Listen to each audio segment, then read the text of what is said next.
各位觀眾朋友，大家好！我用收看高高講合會，又到嚟民主，我來教大家做料理嘅時間咧。我來做乜嘅咧？我來做啲嘅吊菜蚵炒切青塔。那你要準備嘅食材有切青塔、吊菜蚵。好，現在呢，我先把這個蒜頭先下去爆香，一樣就是做很多料理之前呢，都是先讓它爆香，是最重要的味道的基底。所以記得哦，先熱油鍋之後呢，再用蒜頭下去煸香一下，還有我們的辣椒也一起下去弄香來。好，現在爆香差不多之後，我要把我的吊菜蚵放下去嘍。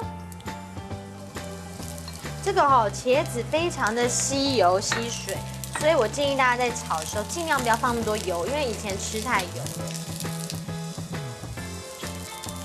那我要下水嘍，我就要讓它燜了，因為茄子它就是需要用水來燜。好，現在我把鍋蓋蓋下去，讓它燜一下下。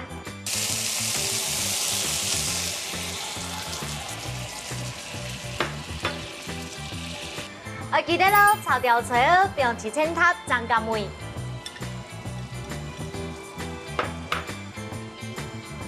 現在呢，我們來請觀眾朋友吃吃看好不好吃，就是我們的炒吊菜蚵不用切青塔，好吃嗎？要配飯，要配飯才會好吃。我幫飯。要幫飯，我幫盤。幫飯當茶飯。所以要記得哦，炒吊菜蚵不用切青塔，張咁梅哦，好吃哦。好吃。很好學，大家家裡可以來試做看看。